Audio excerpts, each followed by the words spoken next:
I was 26 the year they let me touch the husk before it flew, and I am old enough now that the number embarrasses me more than the memory does. The Faro watch sat on the inner shoulder of the brindle line, a calibration post bolted into the dark side of a moon that had no other reason to be inhabited. We were not a fleet posting. We were instruments mostly, and the handful of people who tended them. My title was Junior Calibration Technician, which meant I cleaned sensor housings, logged drift, and listened, every shift, to men twice my age tell the same story about the line as if it were scripture. Nothing crosses and comes back.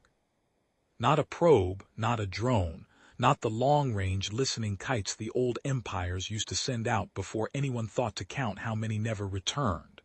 The number was always the same number, 0. Centuries of 0.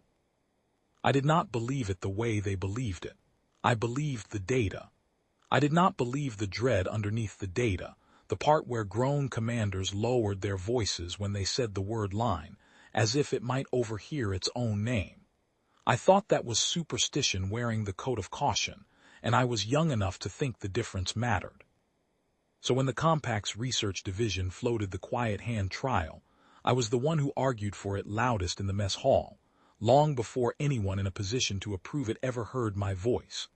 The idea was simple, and I still think it was a good idea, which is its own kind of confession. If every prior loss had come from provocation, armed ships, declared intent, hostile profiles, then perhaps the line answered intent, not presence. So build something with no intent at all. No weapon, no transmitter pointed inward, no instruction set beyond watch and remember. Disguise it as what the line already tolerated without comment: drift, dead rock, the kind of tumbling, sunless debris that crossed and recrossed every border in the galaxy without anyone troubling to track it, because nothing that inert had ever been worth tracking. We called the finished object the husk, because that was what it looked like on the bench, a fused, pitted shell the size of a child's coffin, its sensor cluster buried so deep in simulated impact scarring that even our own engineers had to consult the build log to find the seams. Senior technician Dissakorin ran final inspection herself. She had run the watch for 19 years, and she touched the husk's hull the way you touch something you intend to apologize to later. "You built it to look like nothing," she said. "That's the point," I said. "Nothing crosses the line and stays nothing," she said, and would not explain further, and I wrote the comment off as the same scripture, recited one more time by a woman who had spent too many winters in the dark listening to other people's certainty. Approval took 4 months. Mostly because no one above Dissaz rank wanted their name on the authorization line. The quiet hand trial was finally signed off not by a commander, but by a procurement office 2 administrative layers removed from anyone who would have to watch the feed, which told me, even then, something about how seriously the Compact took its own myth while refusing to be caught believing it out loud. Dissaz signed underneath the procurement stamp anyway, in the box marked Field Supervisor, because regulation required a name attached to the launch, and she would not let it be mine. "If this goes wrong," she said, "it should cost someone old enough to have argued against it and didn't." "You didn't argue against it." "I argued against it for 19 years before you ever set foot on this watch," she said. "I just stopped saying it out loud where it would go in a transcript. We launched it on a maintenance cycle so routine that the log entry reads, to this day, like every other log entry around it. Drift correction, sensor recalibration, debris field monitoring. Only Dissaz and I and 2 engineers ever knew what the words actually meant. The husk tumbled out along a ballistic arc we had stolen from 40 years of real drift telemetry, indistinguishable from the 1,000 other pieces of dead matter that crossed that boundary every standard year without consequence. It carried no clock visible from outside itself. It carried, inside, a recorder built to run for 110 days, the longest interval any prior loss had taken to become final. For the first 11 days it sent back exactly what we expected, nothing eventful by design, background radiation, stellar drift. The kind of silence that means a sensor is working perfectly and simply has nothing to report. I checked the feed obsessively, the way you check a wound to see if it has stopped being a wound. Desat checked it once a day at the same hour and said nothing, which I had not yet learned to read as its own kind of report. On the 14th day, the telemetry changed shape without changing content. The husk's drift vector held true to ballistics, but its internal chronometer, the one instrument we had built with no possible reason to drift, began losing time against the watch's master clock. A half second on day 14. 2 seconds by day 16. By day 20 it had lost most of a minute, and the loss was not random.